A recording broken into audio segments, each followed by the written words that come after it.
I have a little bit of a ridge here on the top that I'm just going to flatten. And my side's kind of bulgy, so I'm going to just take my finger against the side and just straighten that out so it'll be easier to do the next step. So the next step is pulling up. This is probably the next hardest thing to centering. I have to take the clay from the bottom where it's thick, and I have to thin the walls of it out, and as I do that it will become taller. The way I'm going to do this is I tend to use my middle two fingers of both hands. I'm going to kind of lock my hands together so that I can use them almost like a little claw, so that I'm starting at the bottom corner on the inside and the bottom corner on the outside. If you can keep your other fingers out, that's helpful. The main problem people have with this is they want their left hand and they want to do this, and then this hand pokes outward and it's just going to go out like this. You have to have your inside hand be able to go straight. So I'm going to do one pull.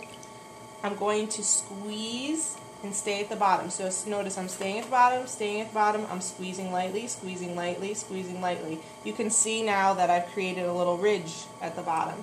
I'm now going to bring that clay up the side. So as I lift my hand up, this is quite thick, so I'm still kind of squeezing, but not that hard. You want to squeeze just enough to move the clay and not so much that you're deforming it. I went really slowly up the side, so mistakes that people make is they start down here and they don't spend long enough squeezing at the bottom, and then they just go zoop, right up the side, and it's too fast. You can't get anything accomplished in that type of speed. So you'll notice again, I'm going to do this again. I'm starting in the bottom corner. I'm squeezing, I'm squeezing, I'm squeezing. My hands haven't even lifted up yet. I'm going to stop and get a little water. By the way, my thumb on the outside here is not really squeezing, it's just guiding, okay? I'm pushing a little harder with my outside hand to make it go straight. Notice how slowly I'm moving up the side. When you get to the top, you want your fingers to come together and off.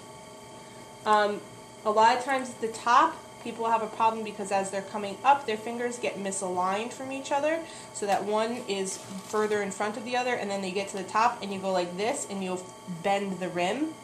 The other thing going up is if they're not coming up together, one's coming up faster than the other, you'll get a bulge in and a bulge out.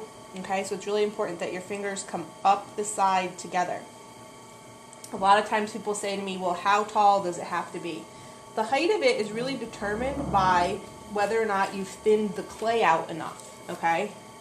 So ideally at this stage, at the bottom, you want it to be not more than 1/4 of an inch thick. You don't want your top edge paper thin. Typically they're slightly thicker at the bottom because it's hard to learn that process of bringing the clay up. So I'm going to just keep bringing this up nice and straight. Now for instance, say I did accidentally, I'm going to show you, push too hard with my inside hand and see how it grew outward. So as soon as that happens once, I'm going to put both hands on the outside. This is called collaring in. And I'm just going to gently squeeze it in and back to straight. And again, I'm just going to keep pulling it up. I clean that bottom corner so I can get my fingers right to the base. And squeeze and lift.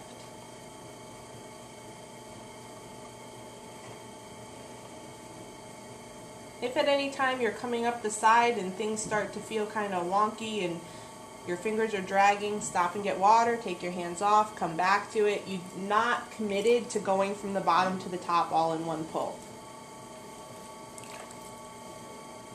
You'll notice I'm just compressing the rim a little to keep that even. If your pot is slightly off-centered, you'll notice that one side will be thinner and one side will be thicker, which, you know, for most of you will probably happen the first few times. My inside hand, that now that this is taller, I now have to put my whole hand in here, okay? I can't stick my fingers up anymore, but I'm still just using my middle two fingers.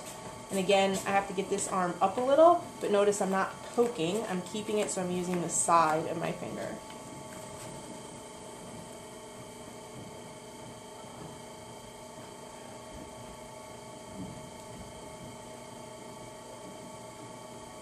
I'm getting a little drag on my outside hand, so I need to get a little water.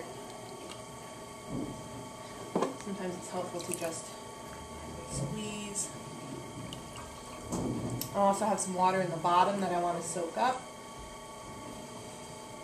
And I think I'm going to pull this up one more time. Sometimes I'll show you people who use the sponge in their outside hand, especially if you have a problem with jabbing your fingers into the clay maybe a little too hard, or if you have long fingernails. So instead of using just my fingers, I'll just use the sponge on the outside and hold the sponge instead of just using my fingers by themselves.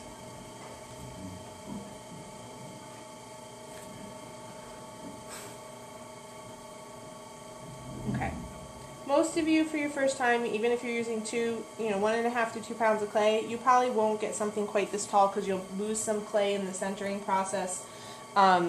Or you may have to chop, so if it's slightly off-centered, sometimes also one side's higher than the other.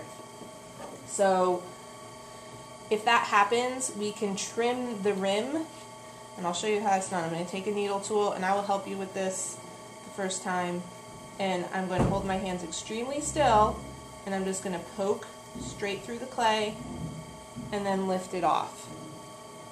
And so you would only need to do that if one side was taller than the other. And I'll go back with my fingers and just gently smooth that out so it doesn't look like it was just chopped.